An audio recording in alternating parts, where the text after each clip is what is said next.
The Africa Energy Forum 2023 is taking place in Nairobi, Kenya. This forum aims to unite governments, utilities and regulators with development finance institutions, commercial banks and power developers with a common goal to move the energy industry forward. Good day and welcome to this Focus on Special with me, Dewald. The demand for cleaner energy increases exponentially, especially during the time when the energy output is lowering. Globally, funding has been steered towards projects that can produce cleaner energy, and no one knows this better than my guest Ehlers, Head of Resource and Project Finance at Absa Corporate and Investment Banking. On that note, can you paint a picture for us on what the current progress looks like in Africa?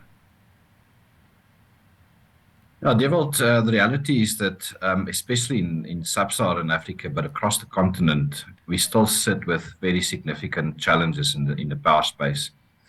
We're acutely aware of the issues in our own market in South Africa, where we sit with load shedding, and the problem is not going away anytime soon. So from an industry perspective, we are all looking at how do we actually solve these issues. We know that between government, Eskom, there's a lot of focus in trying to address load shedding specifically with all sorts of short, medium and long-term plans. And from our perspective, we also want to play our part as a bank and a commercial bank in the sector to see how we can actually help to unlock some of these projects which will add additional generation capacity to the grids. So our focus is not only in South Africa, it is across the continent. But obviously in the last few years, there's been a massive focus in South Africa to see how we can actually address some of these challenges. Now, part of these projects that you're referring to is the IPPs that the government has now opened up for more projects to come on board. What's the feasibility on this IPP model? So the IPP model, Dewald, is not new.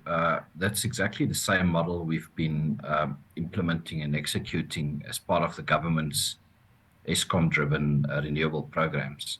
So those models, in terms of bankability, absolutely we're very comfortable with the risk associated with them.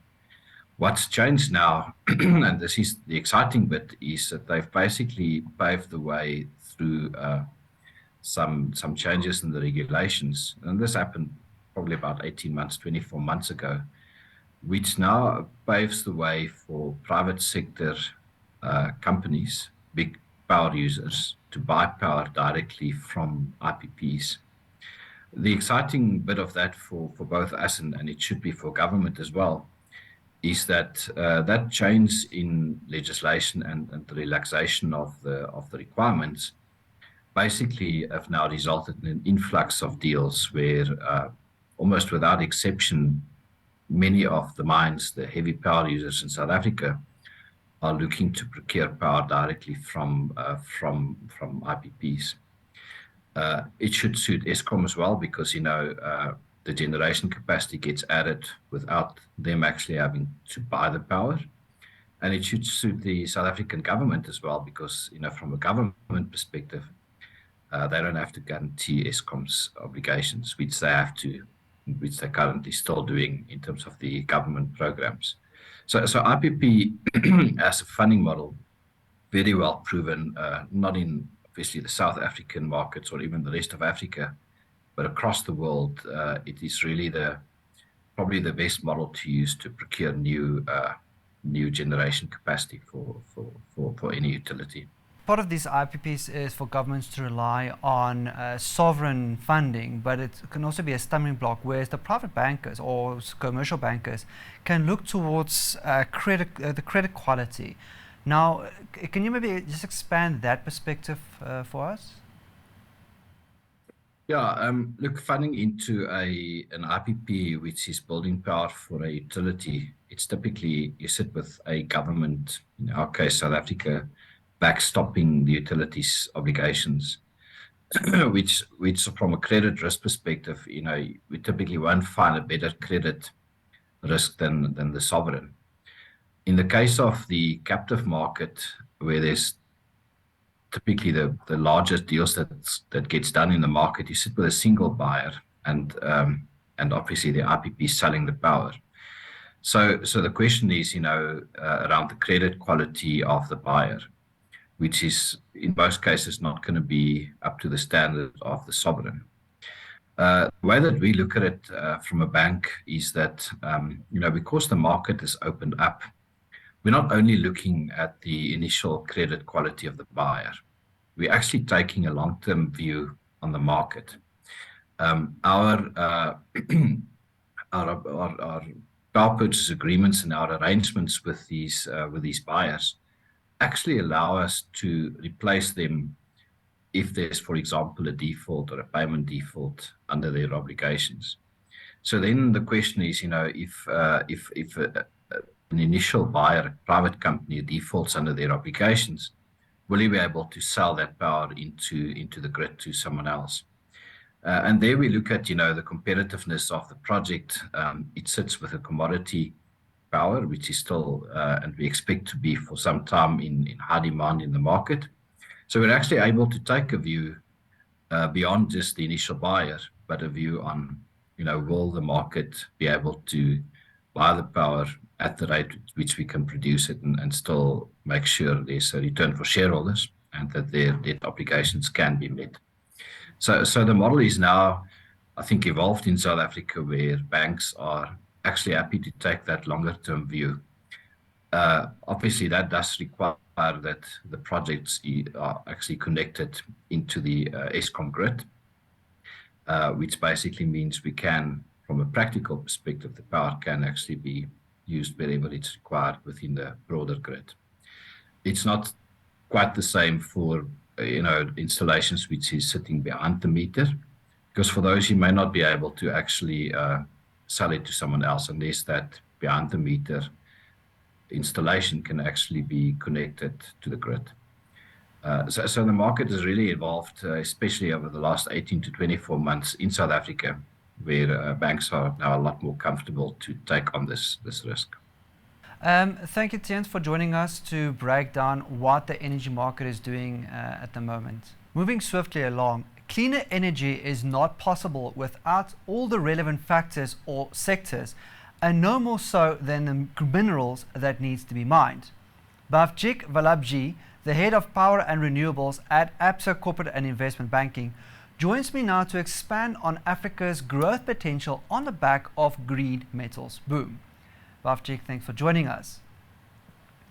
Now, thank you very much for having me. Now, essentially, what I would like to know from you is how do one keep the balance of minimizing the environmental impact to that of mining for low carbon batteries? Well, look, I think the reality is, I think when you start looking at your conventional power plants versus renewable energy, your typical electric car, as an example, if I just use, your conventional motor vehicle, has, electric vehicles have 6 times more mineral requirements than a conventional internal combustion engine. If I start looking at a wind farm, it has in the order of 9 times more minerals than your gas plant. And if I look at your average amount of minerals needed for a new unit of generating power on renewable energy, it's 50% more than what was previously required.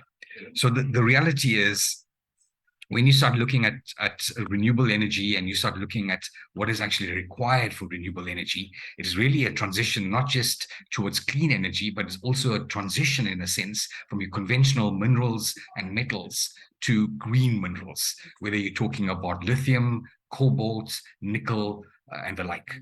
I'm wondering, what is the next 5 to 10 years, what does the energy landscape look like in your mind? And also the success, what do you think the success will be for the REIPPs?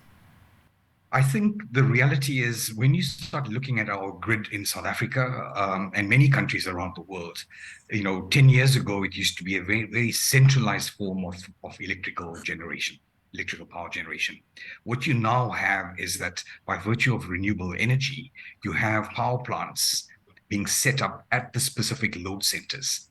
as opposed to, for example, in the case of South Africa, a lot of our power historically used to be coal-fired power generation. Coal fields are in sort of Limpopo and Mpumalanga, and it's generating power from there, moving almost 2,000 kilometers to Cape Town, right?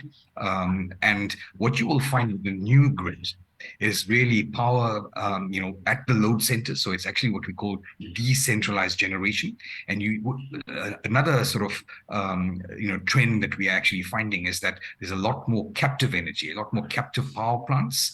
The regulatory environment in South Africa allows, energy-intensive users and others to self-generate up to a certain cap. 100 megawatts cap is now being removed.